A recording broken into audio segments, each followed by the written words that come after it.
Mitchell couldn't handle it. Mitchell got it back. Oh, Mitchell with the steal. Mitchell gets inside. Kelsey Mitchell rejected the offer, straight up, no hesitation. And that one decision just threw the entire Indiana Fever organization into absolute chaos. Mitchell was not just a player, she was the backbone of this franchise when nobody was watching, when the arenas were half empty, when losing was the only constant. And now when the lights are brightest, when Caitlyn Clark has carried this team to a level nobody ever expected. This season by Caitlyn Clark is one of the best rookie seasons we have ever seen by a player in the WNBA. Mitchell demanded her worth. The front office said no. And now the locker room has gone silent. The coach has no answers. The fans are divided.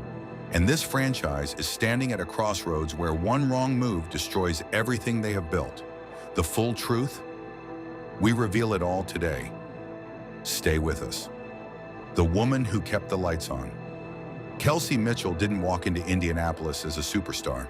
She was drafted second overall by the Indiana Fever in 2018 out of Ohio State. But the real story here was Kelsey Mitchell. Back in 2018, you were the #2 pick in the draft. A young guard from Cincinnati, just 2 hours from home, all joining a team that was quietly falling apart at the seams. Nobody knew then that Mitchell would spend the next 8 seasons being the one constant in a franchise defined by chaos and change. She was 22 years old. She had just finished a college career where she scored over 2,500 points at Ohio State, one of the greatest offensive outputs in Big Ten history. She had options. She had talent. And she walked into one of the most difficult situations a young professional athlete can face. A losing team, a restless fan base, and absolutely no timeline for when things would get better. The Fever missed the playoffs for 7 straight years.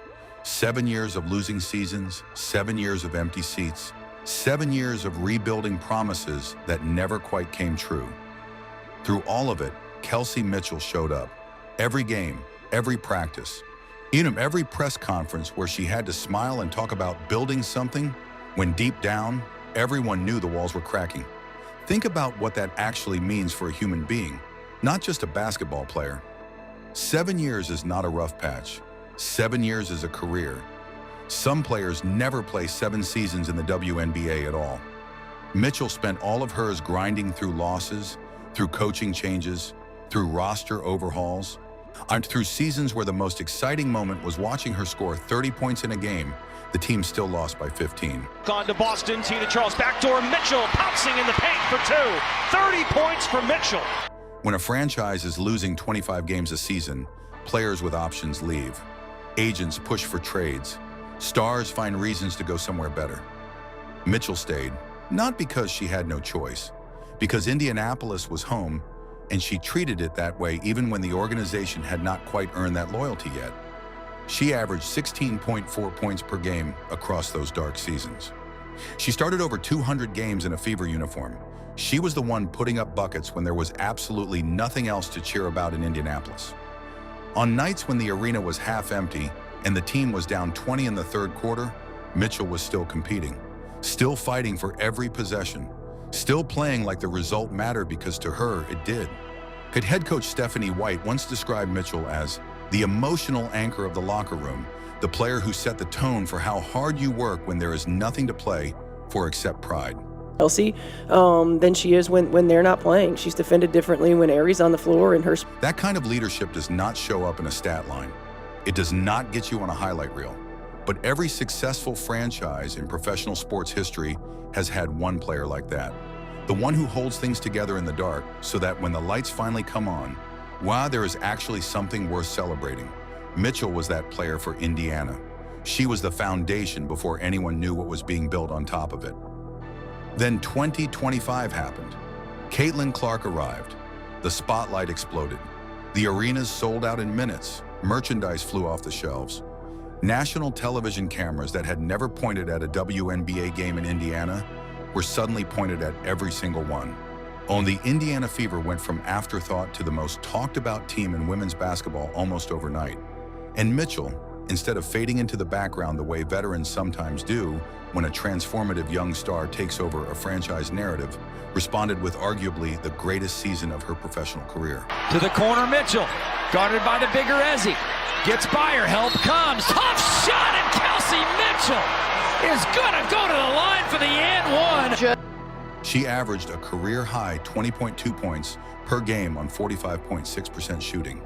She knocked down 2.5 three-pointers per game at a 39.4% clip numbers that would make her a legitimate offensive threat on any roster in the league. She earned all WNBA first-team honors alongside Aaliyah Boston's second-team selection, the first time in franchise history 2 Fever players earned all WNBA recognition in the same season. She was named an MVP finalist in a year when the MVP conversation was as competitive as it had ever been. These are not feel-good statistics. These are legitimate, elite, max contract numbers. She also carried the entire offense for long, grinding stretches when Caitlyn Clark was limited to just 13 games due to a groin injury. Mitchell played all 44 regular season games, all 44. She even battled through rhabdomyolysis, a serious muscle breakdown condition where damaged muscle fibers release a protein into the bloodstream that can overwhelm the kidneys. This is not a minor inconvenience. When athletes have had their careers ended by this condition, Mitchell came back from it, suited up, and kept playing. She said later that she cried about the injury and about what this team might have accomplished in the playoffs if everyone had stayed healthy. Fine. As far as I don't think I could play in a real game for realistically, I'll That level of emotional investment, that kind of genuine heartbreak over a team's lost opportunity is not something you fake. That is someone who genuinely loves this franchise. And that is precisely why what is happening right now, this contract standoff, this silence, this uncertainty, is so painful to watch. The offer nobody wanted to talk about here is where the story gets complicated. When the 2025 WNBA season ended, Mitchell's contract expired. She became a free agent, but not in the clean, straightforward way that word usually works. Because the WNBA's collective bargaining agreement also expired on October 31st, 2025. When the CBA is the legal agreement between the league and the players' union that governs everything: salaries, roster rules, free agency timelines, travel standards, benefits, all of it. And when it expired without a new deal in place, it threw the entire offseason into a kind of organized chaos that nobody in the league was fully prepared for. Under the old expired CBA, the Indiana Fever had the option to send Mitchell a core qualifying offer. This specific contract designation gives the Fever exclusive negotiating rights, meaning no other team can approach her in exchange for a supermax salary of around $250,000. That sounds like serious money until you realize the proposed new supermax under the new CBA jumps to $1.13 million. That is the difference between comfortable and generational financial security for a professional athlete whose career window is limited. The WNBA Players Association, led by Vice President Breanna Stewart, sent a clear and unified message to every player in the league. The response from WNBA Commissioner Kathy Engelbert came in the form of a statement. Do not sign anything. If you sign a qualifying offer under the old CBA terms before a new deal is agreed upon, you permanently lock yourself into the old salary structure, potentially forfeiting hundreds of thousands of dollars. Well, Mitchell, who has spent 8 years earning modest WNBA salaries, was not about to make that mistake. So she didn't sign, and the waiting game began. And every day that passes without a signed contract is a day the Indiana Fever has to sit with the uncomfortable reality that their franchise cornerstone might be weighing her options. The money that's tearing everything apart. The WNBA's latest proposal for the new CBA includes a hard salary cap of $5.65 million per team for the 2026 season. There is no going over it. Every player on the 12-person roster has to fit within that number. The proposed supermax salary would be $1.13 million, roughly 20% of the entire cap. If Indiana pays Mitchell that supermax, it immediately consumes a massive chunk of their budget. But Mitchell is not the only player who matters on this roster. Aaliyah Boston's salary under the new CBA would be roughly $541,000, or about 9.6% of the cap. Under the old CBA, Boston's salary only consumed 5.6% of the cap. Then there is Caitlyn Clark, whose rookie-scale contract runs its course, meaning the Fever will eventually need to pay her the largest supermax in the history of women's basketball. According to front office sports reporter Annie Costabile, if the Fever pay Mitchell the $1.13 million supermax and factor in the combined $1.08 million in mandated salaries for Clark and Boston, the 22-year-old's endorsement deals in college were worth more than $3 million. She'll now get a base salary as a rookie. that leaves Indiana with roughly $3.4 million to fill 9 more roster spots. And that works out to approximately $382,000 per player, almost $100,000 less than the proposed average salary under the new CBA. You cannot build a championship team with players who are all earning below the league average. You cannot replace Sophie Cunningham's energy with a rookie on a minimum deal. The front office knows this, Mitchell knows this, and the tension between what she deserves and what the franchise can afford is the real reason Indianapolis is in chaos right now.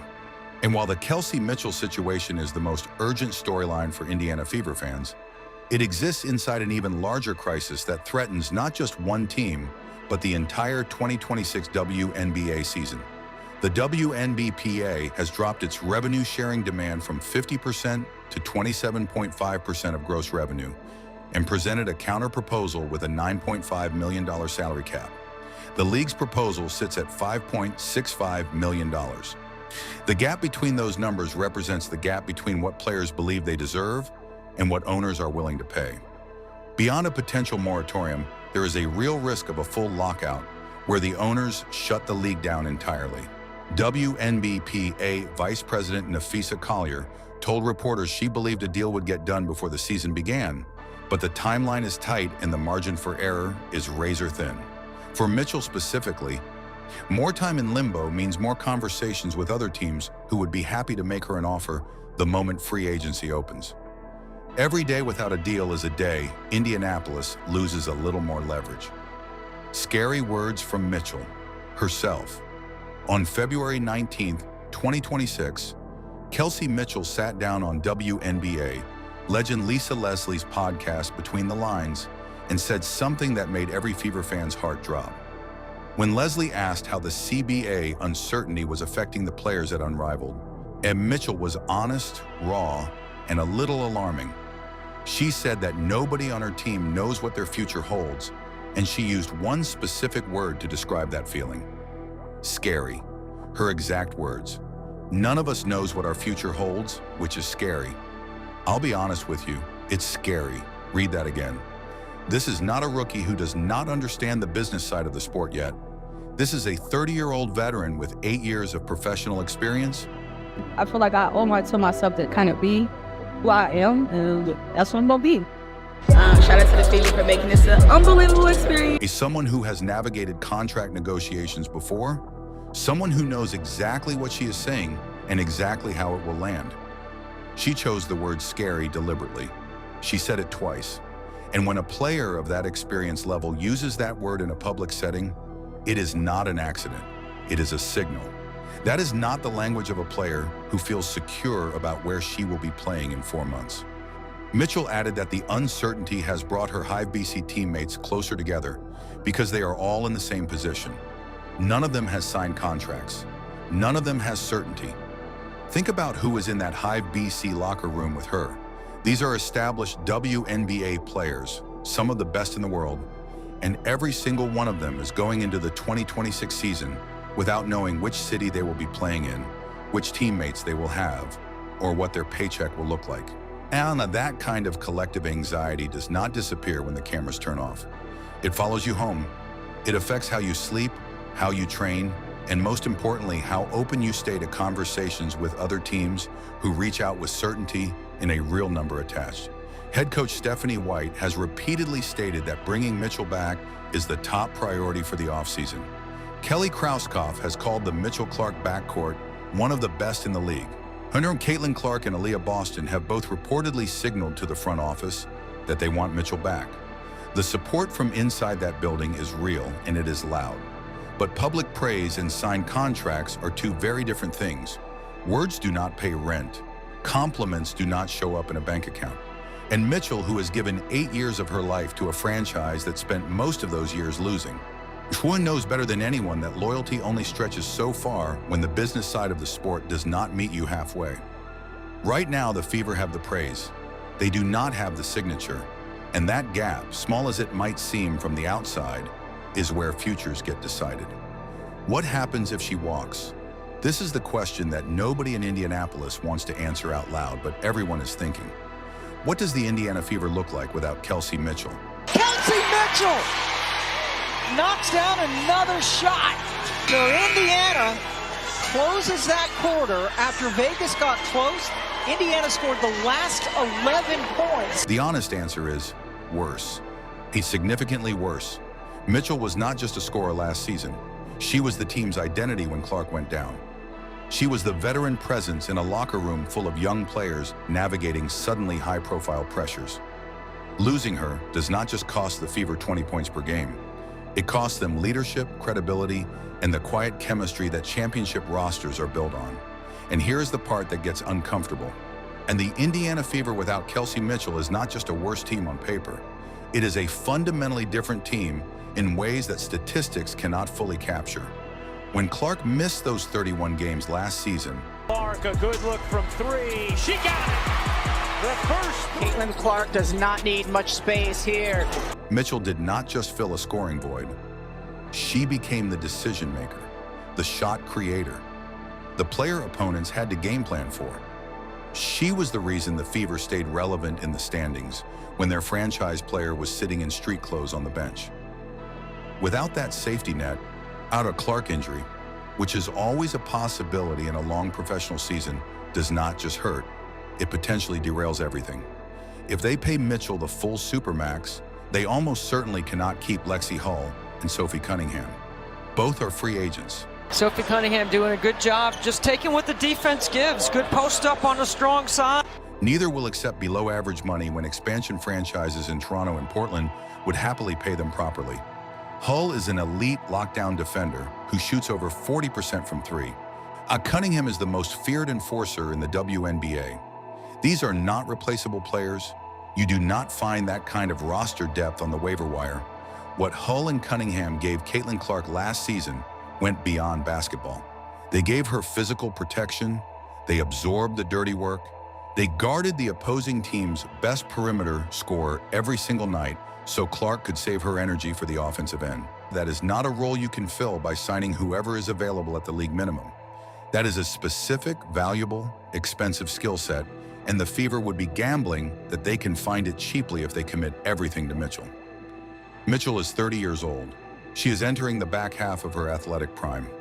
This is her last best opportunity to secure a contract that truly reflects her market value. 8 years of loyalty to a franchise does not mean you leave money on the table, and no reasonable person could blame her for that.